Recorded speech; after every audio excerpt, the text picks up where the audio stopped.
Sandra Bellamy. I'm author of Asexual Perspectives, founder of ASEXUALITY.com and founder of Asexualise Academy, which is the world's first online training centre for asexuals and asexuality. I wanted to talk to you about a couple of things today, all to do with relationships. One is about relationships in general. Obviously you've got the aromantic asexuals that experience no romantic attraction and no sexual attraction, and then you've got the romantics that are really wanting a romantic relationship, usually going through to the grey asexuals and demisexuals who do experience some sexual attraction, usually under limited or rare or specific circumstances in terms of grey asexuals. And with the demisexuals, they experience sexual attraction when a strong emotional bond has been formed. So with all these different types of asexuals, it makes getting a suitable relationship really, really hard. If you're looking online, it's like, where do you go? And I get asked this question a lot. So there are asexual dating sites out there if you don't already know about them. One of them is ace-book.net. That is an online dating site and social networking site for asexuals, and also asexuality.com. I'm on both of those, and the asexuality.com is a yearly fee. But one of the biggest problems with asexual relationships is, although we are asexual, we've all got that thing in common.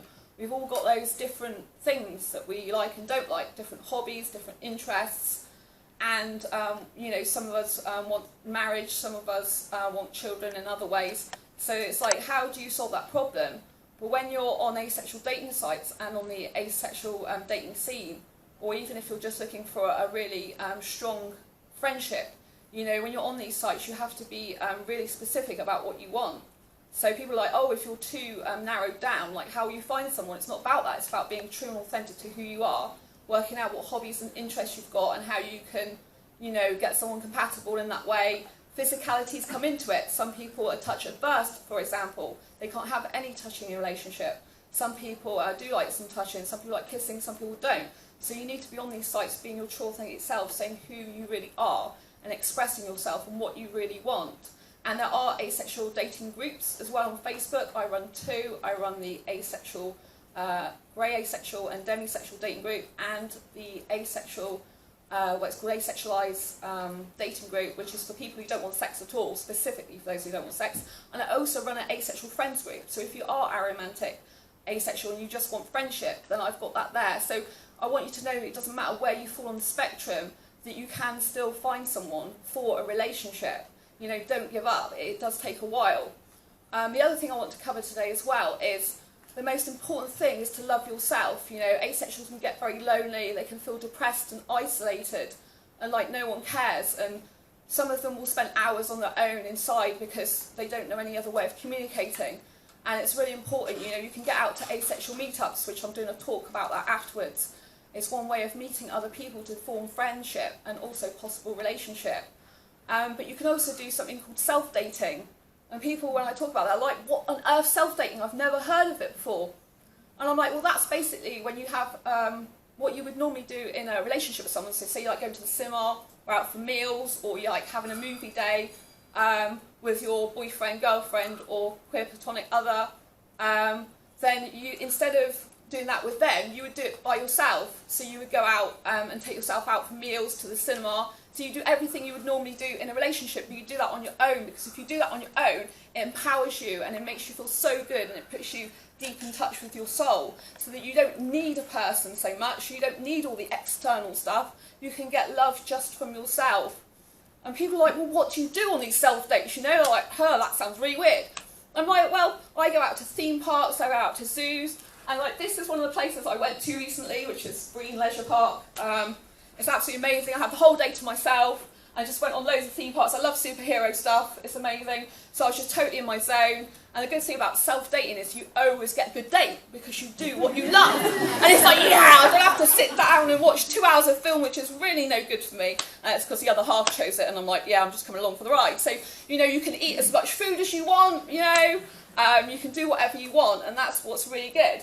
So I'm just going to show you some of the sides that I do for my self-dating. So if you're able to put, so that's a theme park I went to. I watched the Shitty Show as well. I don't know if you've ever seen the Shitty Show. It's like a real kids stuff, but I love kids stuff and I can be myself, obviously. And so the City Show was great. There was this guy on with the City Show. I just want you to know that it's okay to be as young or as old as you feel like, because we've got all these stereotypes, haven't we, where you have to be a certain age or a certain thing, and you don't have to be that. Obviously, Justine was talking about not fitting the norm, and you can do that with yourself as well. When you self-love and self-date, some people are like, I can't do that. People will think I'm weird. I'm sat by myself and I'm eating this candlelit dinner or whatever I'm doing. And they'll be like, no, but it's you. You don't care what people think. Don't have to fit the norm. You don't have to fit into society. Just be yourself and love yourself. So, yeah, so if you can just pass the other slides on, just want to show. So another thing I do is go to the aquarium. I absolutely adore the aquarium. It makes me feel really sort of peaceful and calm, and I love the pretty fishes. I think they're so cute. So yeah, that's another thing that I do. And then if you want to, so I also eat out. I've just been with my friends to Nando's, but I also eat out on my own in Nando's. I'm like a VIP in there. I go so much and self-date there. I usually go out to the cinema as well afterwards. So if you play the other side, you can see, like this is me. I've been to see Black Panther, right? And I founded International Celebrate Being Single Day in 2015, so that International Celebrate Being Single Day. That's on February the 14th. So that basically, February the 14th, yeah, same day as Valentine's Day. So basically, every year I go and celebrate being single on February the 14th. So it's like my own special self-dating day. And so I go out, and this is what I bought. I bought myself some lovely sparkly love hearts, because I love sparkly things. I'm a sparkly girl. And then I took myself out as well to see Black Panther, so it was absolutely incredible. And I'm like, this is great, just adrenaline rush, so good. Yeah, and then, pass on the next one. Yeah, this is the final slide. And I buy myself gifts as well, so this is so cute. It's a bear, and it says I love you, and I've got this by my bedside table, so whenever I wake up in the morning, I'm saying to myself every single day, I love you. And that's what I'd like you to take away from today as well, is that I'd like you to go around and say, I love me, you know, I love me just for who I am. And I think that's so important, you know. So thank you very much.